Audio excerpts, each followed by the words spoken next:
Om Sarashivasamarambham Shankaracharya Madhyamam Asmaracharya Paryantam Vande Guru Paramparam.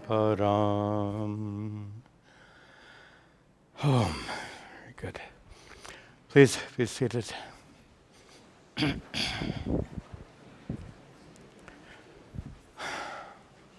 Ishvara.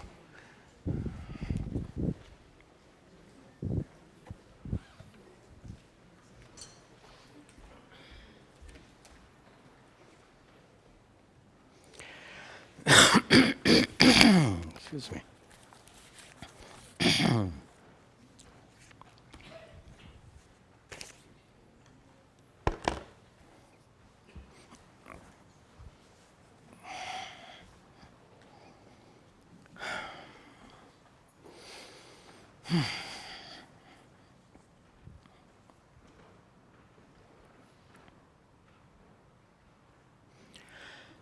Om Sahana Vavatu Sahanau Bhunaktu Sahaviryan Karavavahai Tejasvina Vadhitamastu Ma Vidvisha Vahai.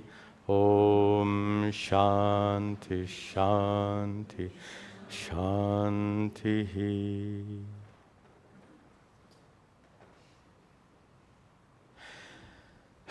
Om. I did that again. That's very clever. I was bending over to turn this volume up just a little bit, and my foot caught the wire. All right. Excuse me. So, this past week, I think as many of you know, most of you know, was the traditional day when we celebrate Gurupurnima. A little bit like what they call Teacher's Day, but focused on Guru. And it's generally celebrated on a full moon, which was on full moon was actually on Wednesday, but we'll have a simple celebration today. In many ashrams, they will do very elaborate worship of the Guru, Pada Puja and different rituals. And here we tend to celebrate. Still louder? Okay, I'll turn it up just a bit more. Here we celebrate in a little bit more low-key way. And I'd like to both as a discourse to share with you on the occasion of Guru Purnima, also as an introduction to the meditation we'll do immediately following this. Let me explain why we do things a little low-key here with regard to Guru and the significance, our orientation. You may have heard me speak on this topic before, where I've said that a guru is really the container through which you receive the spiritual wisdom from the ancient rishis. We'll talk about parampara in just a moment. Let's stay with this idea of container. I think it's very appropriate. You might think, what, just a container? Not just a container. So we need to explore this a little bit. Suppose you go to the store and you buy a carton of ice cream, right? In this country, usually the cardboard or plastic container that you buy the ice cream in. So you take that carton home and you enjoy the ice cream. Tell me, what's more valuable to you, the carton or the... It's a pretty obvious metaphor here. You're coming here not for the individual person sitting in this seat. You're coming here for the spiritual wisdom, without question. It was the same when I sat in front of my guru. It wasn't because I was so entranced by his appearance. Such a traditional-looking Swami, big what do you call Dadhiwala? You call he had the big beard and his head was covered and he spoke with this really nice accent, and that's all of which was delightful, of course, but that's not the reason I was sitting there, because what he had to teach was so incredibly profound is not even the right word, life transforming. So it's not the package, but it's what's inside. On the other hand, packaging counts. And and in this way. Suppose you got your ice cream from the store in a paper bag. By the time you got it home, it would all be melted and useless. Or worse, suppose it was in a container which was somehow inappropriate, unclean, and some impurities of the container tainted your ice cream. That's a much more serious observation. So from this observation, we can see that it's just a container, but it's not just a container. The nature of that container is important. And I think that's especially because the contents can be tainted by the container. The container, by the way, is meant to protect the contents, is it not? So look at this. The contents we're talking about here are the teachings of the ancient rishis that have come through this wonderful parampara, this unbroken lineage of teachers. Goes back to, not just back to Shankaracharya, it goes all the way back to the ancient rishis. We're talking 2,500, 3,000 or more years ago is the actual origin of this sampradaya. So these teachings have come from the ancient rishis, generation after generation. Then many centuries ago came Sri Shankaracharya, who took those traditional teachings and put them in a very systematic, clear manner. He didn't create anything new. If Shankara were sitting here next to me, you could ask him, what did you add to the teachings of the ancient rishis? And he would say nothing. All he did was to make clear what they expressed in such poetic manners, in such a lofty manner. He made it very clear, which makes it accessible to us. And then from Shankaracharya to our current age, we actually have the names of every guru since the time of Shankaracharya. We have the list of names, who taught whom, and one after another, after another, after another. In the mid 20th century, leading up to Swami Chinmayananda, then Swami Dayananda, my guru, now me, and after me there'll be so many more teachers. They keep coming and going, generation after generation. So this is the contents. And the contents is something sorry to use the word, I find the contents extraordinary. Extraordinary in their capacity to bring about a total transformation of your worldview, your sense of who you are, complete transformation. So those contents are so incredibly valuable, but like the contents of an ice cream container, if they are tainted or corrupted somehow by the container, will you want to eat that ice cream? Or if you do eat the ice cream, God forbid, you could get sick. There's a problem now with cyclospora, something that's infecting our food nowadays. So theoretically, that could happen to ice cream or anything else. So definitely, the contents should be protected. And I guess on Gurupurnima, I hope you'll allow me to make some observations about the fact that we're not doing such a good job, we meaning world culture, we're not doing such a good job about protecting the contents of that container. A great many people who we call gurus today are like imperfect containers who have, in small ways or in some cases in larger ways, they've corrupted the contents of that container. And as a teacher, I find that extremely sad.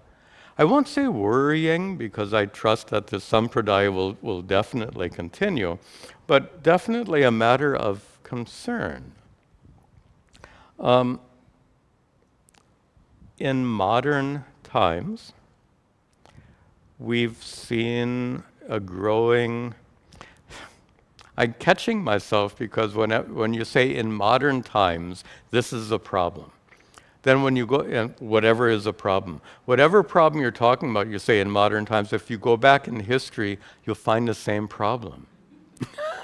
We call it a modern problem because we live in these modern times. But often, like you say, the modern problem of war. Tell me when there hasn't been war? The modern problem of this social problem or that social problem. They've always been there. We're just very sensitive to the problems we can confront in our own time and our own age. So this problem of corruption, and I apologize, it's a very strong word, but I think in this very limited context, it fits. Ice cream can be corrupted, contaminated. And I think that's an adequate metaphor to say that the traditional teachings of Advaita Vedanta can similarly be corrupted or contaminated due to the imperfections of the containers, the teachers. And those problems seem to have arisen for a number of reasons. One thing that I've really noticed is a great loss of scholarship in modern times. I guess how to put it? In modern times, these teachings are so widely available that many people will just pick up a little bit here, a little bit there, a little bit there, and then put them together into a mixie, so to speak, a blender, and then they come out with their own thing. To use American English, it's their own thing. It's a mixture of different tidbits they've picked up, not just in the tradition of Advaita Vedanta, but all over the place. They create their own khichdi, so to speak, and they're proud of it.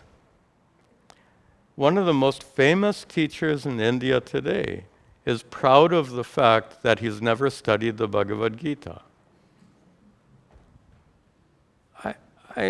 I'm sorry, I don't get that. In the Bhagavad Gita and all the scriptures, there's so much tremendous wisdom. How can we turn our back on that? I just don't get it. A further problem, as I mentioned, lack of scholarship. A great number of modern teachers don't know Sanskrit properly. And I'm not criticizing exactly the absence of scholarship, but here's the problem.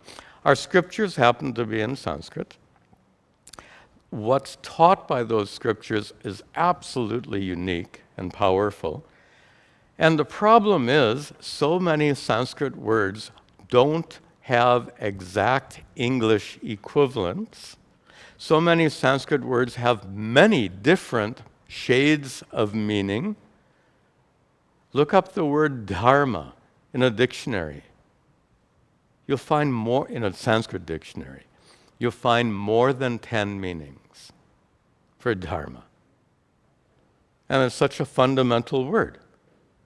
So if it's used in a particular context, which of those 10 meanings are you supposed to pay attention to? Well, if you don't know Sanskrit and you hear the word dharma, you won't know which meaning is applicable unless you know the language and you know the entire tradition.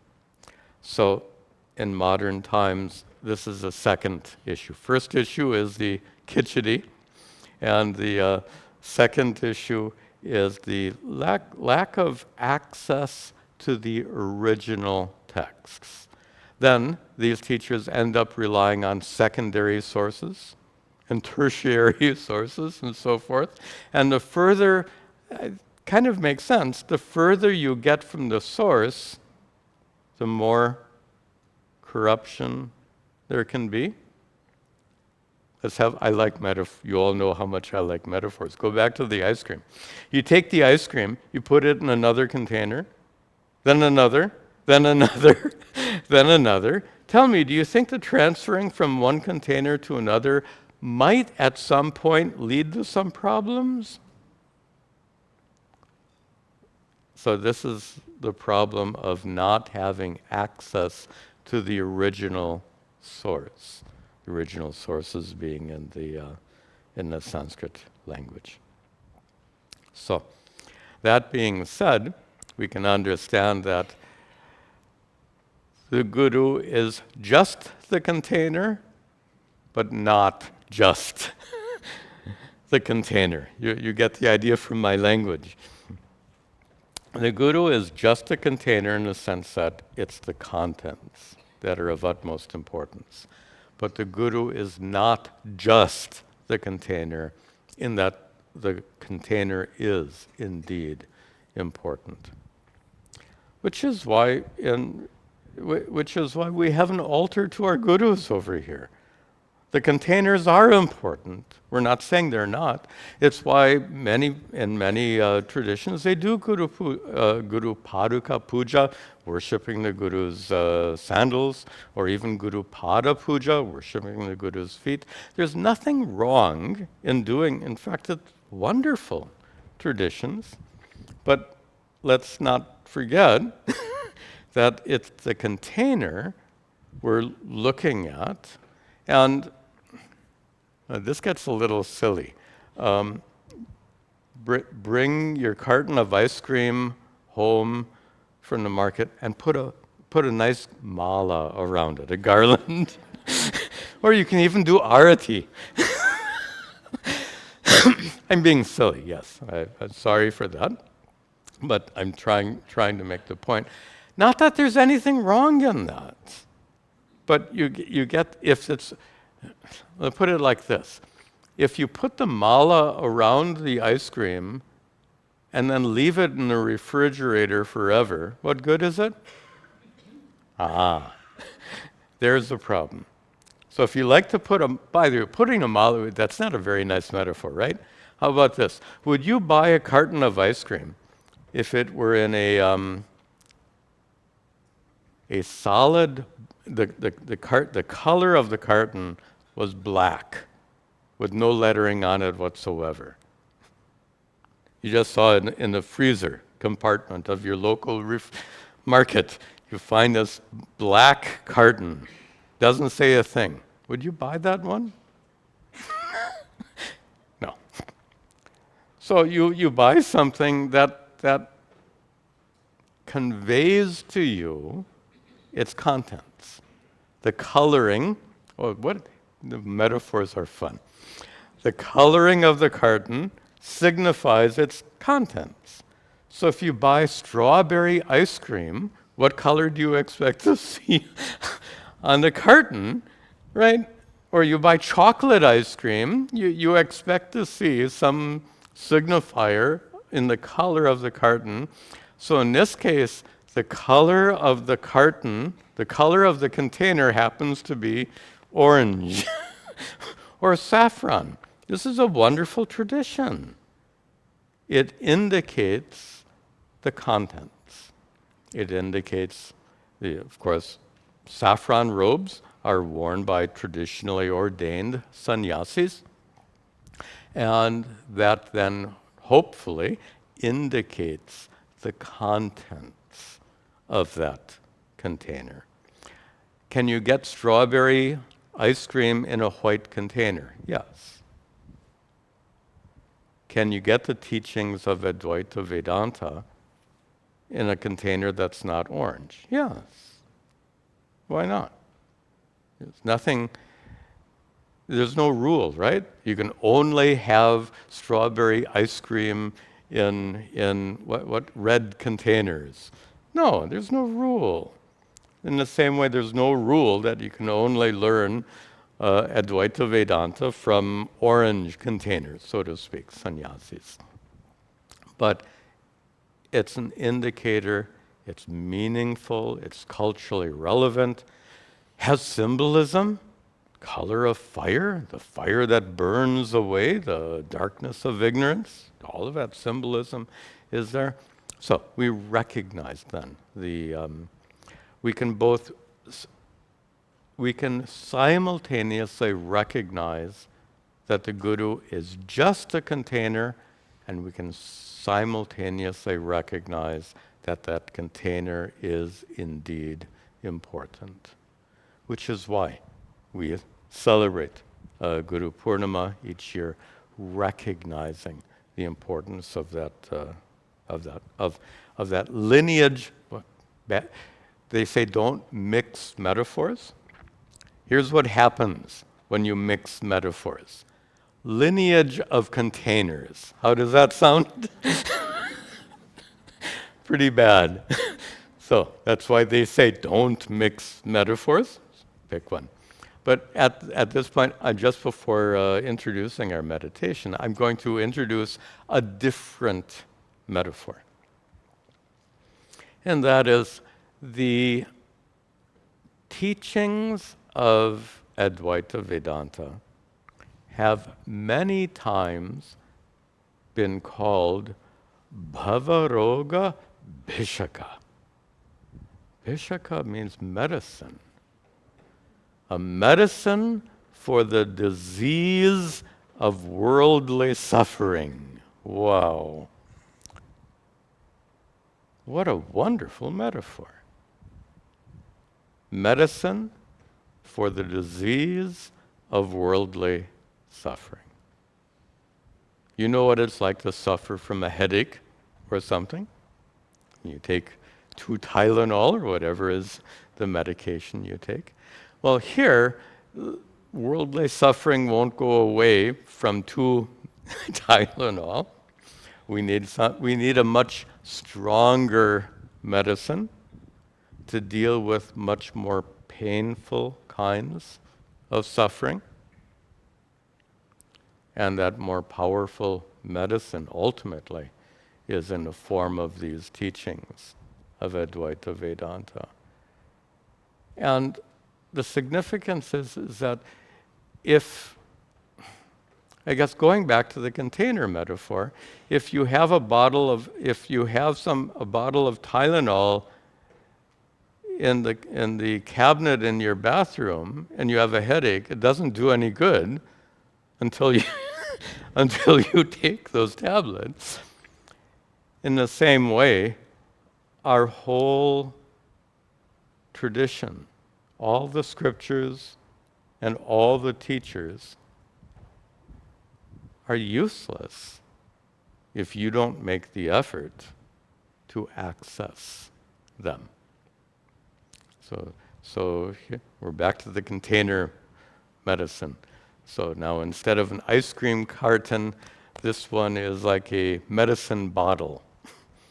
And inside that medicine bottle we find the cure to the bhava roga, the suffering of worldly life. Okay, enough metaphors and enough introduction. To turn our attention to our meditation session for today. There are so many obstacles that can impede your access to the scriptures and to the teachings, and some of those impediments are external, some of them are internal. External impediments would be like if you're so busy, and some people's lives are that busy that they don't have 5 minutes to sit down and pray or meditate or come to a class. Some people have that kind of demand on their lifetimes, so that would, on their life, on their energy. So that would be an example of an external impediment. But you might agree that mostly the impediments we face are internal impediments. External impediments can be there. Maybe you don't have a ride to come to the ashram for our programs. By the way, we can help you arrange a ride if that's what you need. But there are external impediments, but I would suggest that the internal impediments are more significant for most people. Internal impediments means what? Whole variety, but whatever it is that seems to prevent you from fully assimilating these teachings. When I look around, almost all of you faces are very familiar. I know at least half of your names, I would say. So you're familiar students, long-term students. And I know that many of you have felt, at least from time to time, that you've been attending these lectures and meditating and going through these teachings for a period of time, and you may not see much change in your life and behavior so far. I'd like to speak briefly about that and then introduce our meditation session. Before we talk about that, I'd like to say that many of you have told me personally how much these teachings have transformed you. And I think that's often the case because these teachings are that good. It's like if I give you some really special ice cream, I'm pretty sure you're going to enjoy it. So here I am sharing with you these really powerful, transformative teachings, and I'm pretty sure that it's going to help you. And I think for the majority of you that's the case. For some of you that might not be the case. I get that. And it might not be the case for a whole variety of reasons. It would be like eating you've had this experience when you have a really bad cold and you can't taste anything. So your favorite ice cream, you can't taste it because you have a really bad cold. Your sinuses are all infected. So what I'm talking about is a little bit like that. We can have these impediments which are an obstacle that prevent these teachings from going in fully. These impediments they're very individual, which is why I can't really get into a long discussion about it right now, because one person's impediment will be very different from another and different from another. But one thing that's in common is that they're all problems that need to be addressed. one way, not the only way, but one important way of addressing those problems, one important way of addressing those impediments, removing those impediments, is to pray to Ishvara for some kind of anugraha, some kind of blessings that can help you overcome whatever impediments you're struggling with. We all, not just in spiritual life, in every avenue of our lives, we all encounter problems and difficulties. And when we encounter those problems and difficulties, we try our best to come out of them. We sometimes take the help of others to overcome those obstacles. And if we're wise, we'll also seek Ishvara's help as well. If we're wise. Because if we're wise, why shouldn't we seek all the help we can, right? If you're going through a tough time, you can be the stoic person and tough it out. I can handle this. Not very wise, right? Why not, if there's some loving, caring people around you, why not take their help? If you need the help of professionals, why not take their help? Wouldn't that be wise? And when you can pray,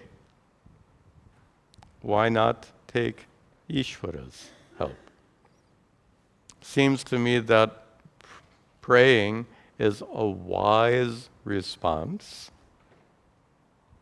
to overcoming our challenges and problems, difficulties in life. It's wise because we are taking all available avenues to address our problems, not focusing on just one. So, coming back to the obstacle that might be preventing these teachings from going in very deeply, our meditation today will be simultaneously a prayer to Ishvara and simultaneously a meditation on Ishvara, specifically Ishvara in the form of Guru. Hindu tradition is unique in that we can worship Ishvara in all forms, therefore in any form. If Ishvara is manifest in all forms, then we can choose any appropriate form for the sake of worship, including the form of Guru. Ishvara is manifest in the form of trees, in the form of sacred rivers, in the form of cows, in the form of deities on our altar. Well, why not in the form of Guru? So one more form in which we can worship Ishvara in the form of Guru. And we'll take up a mantra to Ishvara in the form of Guru to invoke, to simultaneously to focus our minds for the sake of meditation, and simultaneously to invoke Ishvara's blessings to help us overcome those problems. I'm standing now because I'll write the mantra on the board.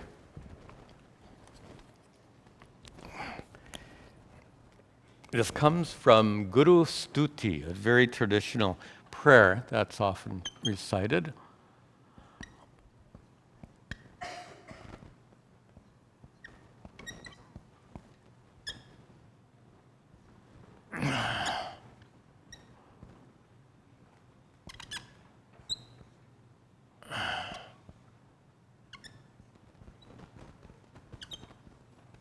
Oops. Namami. Okay. Om Shri Sadgurum Tam Namami. I'll explain the meaning in just a moment.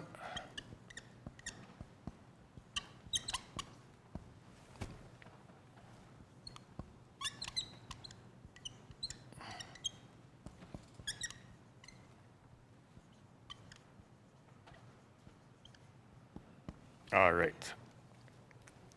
Very simple but beautiful mantra. Om, we invoke Ishvara in general. And the verb is out here. It's the usual Sanskrit word order. Verb ends up at the end. By the way, my first trip to India, I was in North India, I kept wondering, why does every sentence end, hey? In Hindi.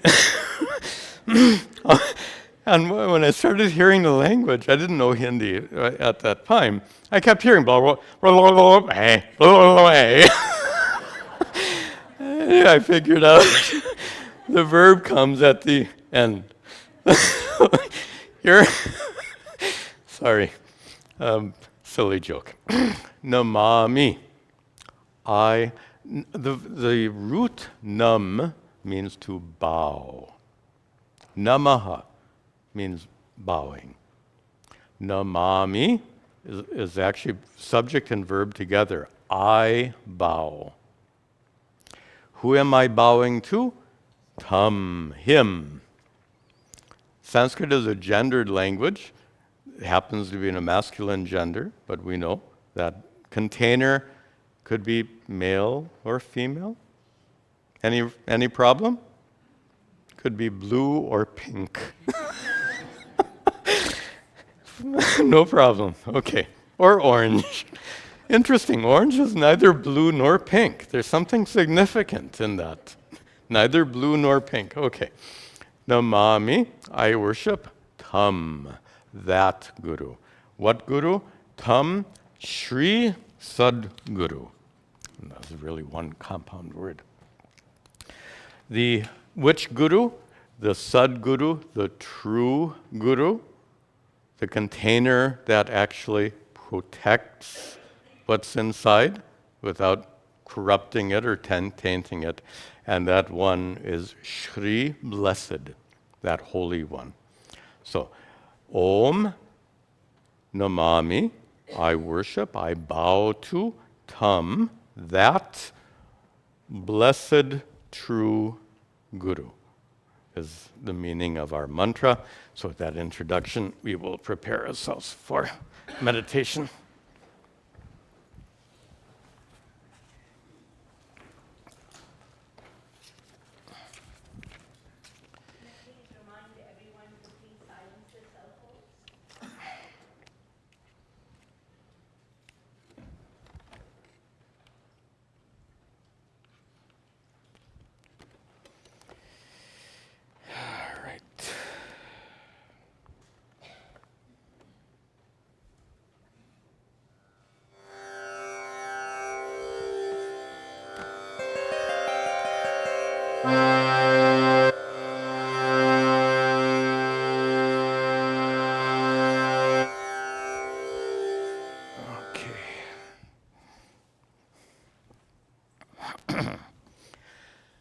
Let's prepare ourselves. Close your eyes, please. Take a deep breath. Take a moment to get settled down.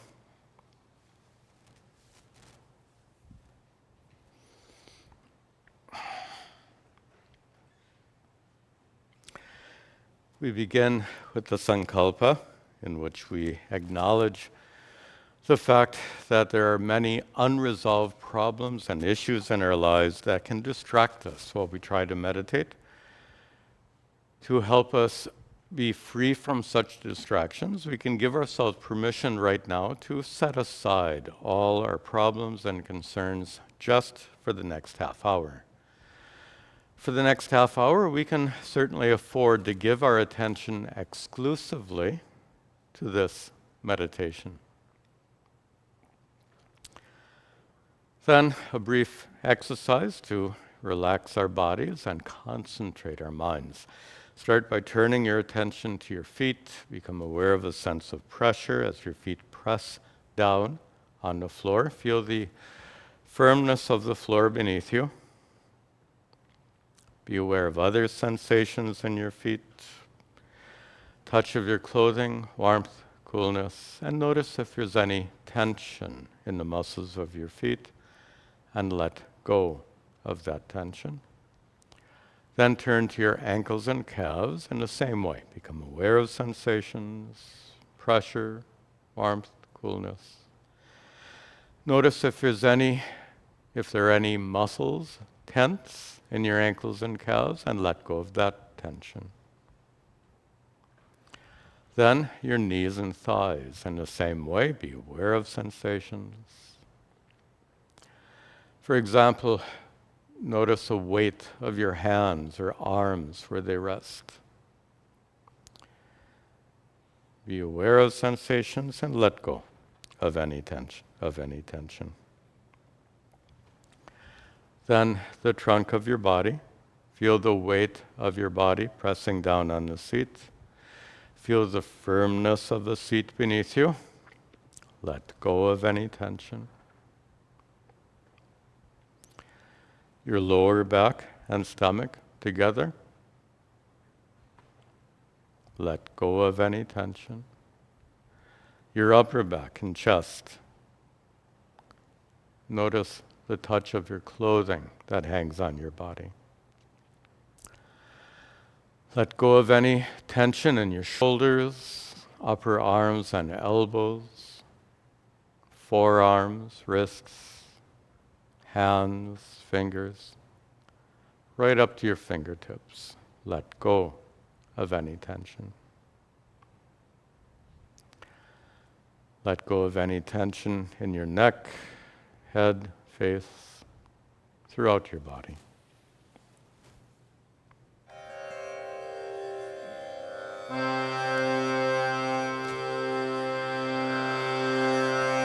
We'll begin by chanting Om 3 times, quite softly, and be sure to match my pitch.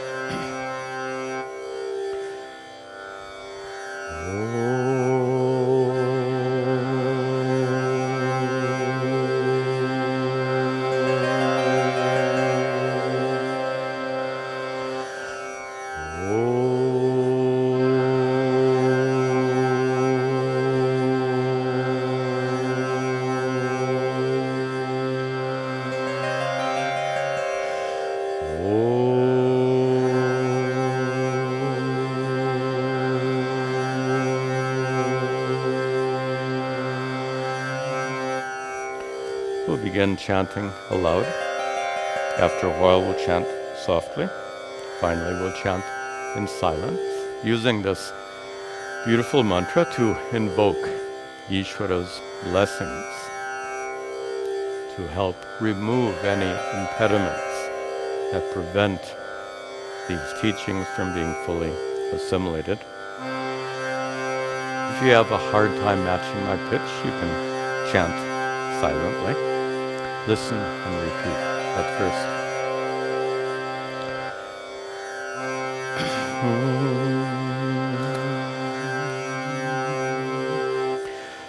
Om Shri Sadguru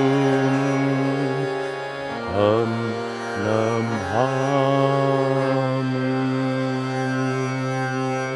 Repeat. Om Shri Sadguru Namami. Listen. Om Shri Sadguru Namami.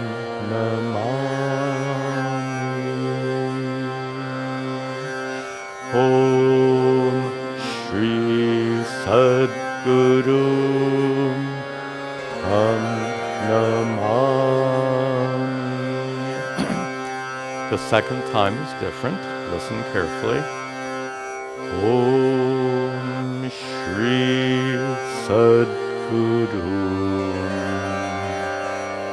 Namami.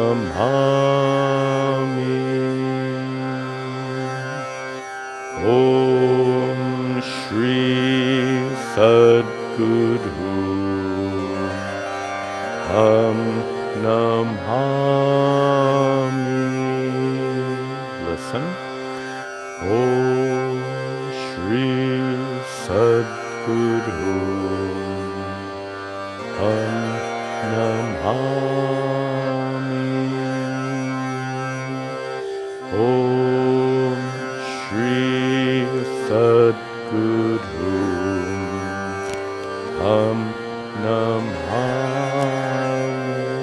we'll chant together now. If the melody isn't clear, just listen for a few moments and then join in. Om Shri Sadguru Tam Namami. Om Shri Sadguru Tam Namami. Om Shri Sadguru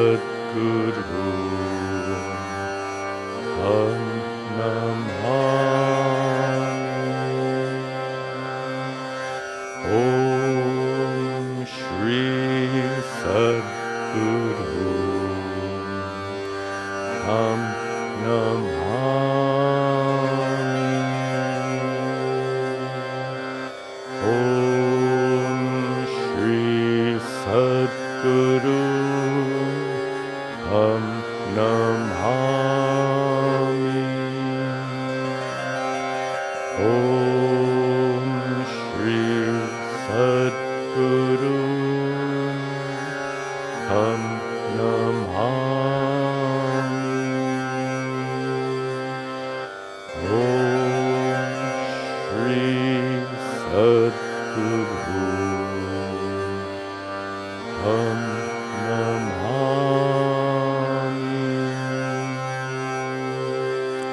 Om Shri Sadguru Tam Namami.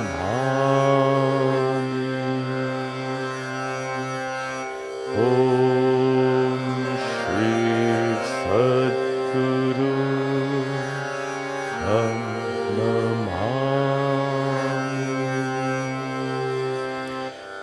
Tam Namami.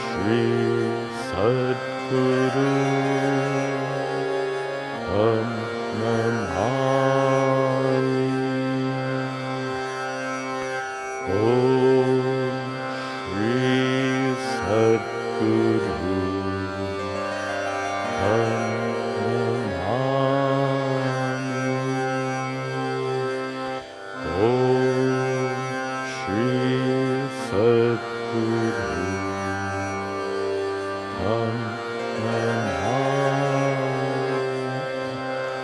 Chant more softly.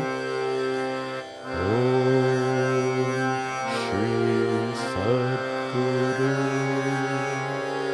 Tam Namami. Om Shri Sadguru Tam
Om Tat Sat.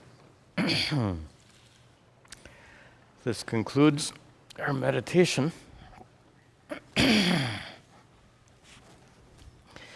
You can open your eyes.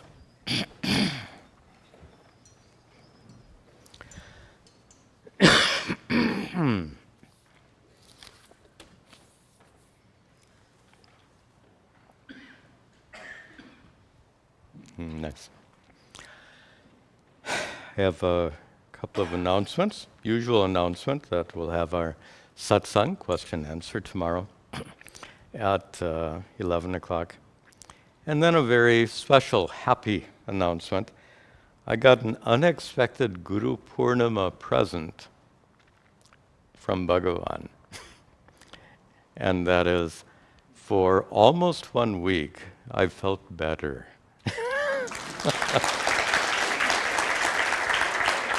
So, one of the specialists I saw told me it's just a matter of time.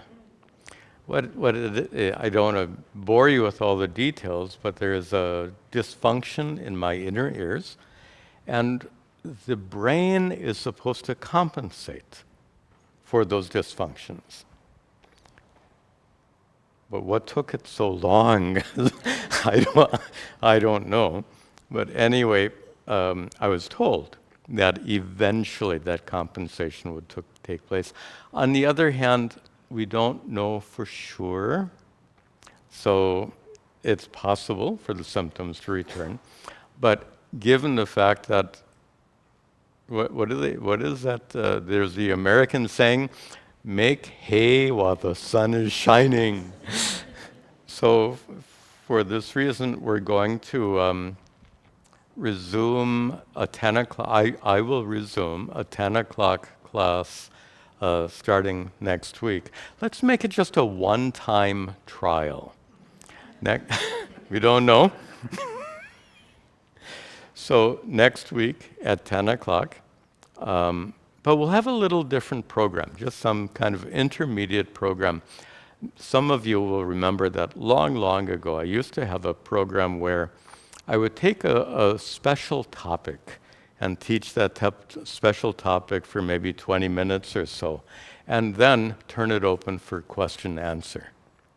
So 20 minutes of Q&A followed by 30, 40 minutes of questions. I'm not sure what the first topic will be, but we'll try that next Saturday. So come next Saturday for a special topic and Q&A. No, other way around. Sorry, I've mixed up the timings. So come at 10 o'clock. So now to do that, we want to have the meditation first, right? So we will move this meditation session to 10 o'clock. So please come at 10 o'clock for meditation. And please remember, come on time, because the introduction is very short and is very crucial.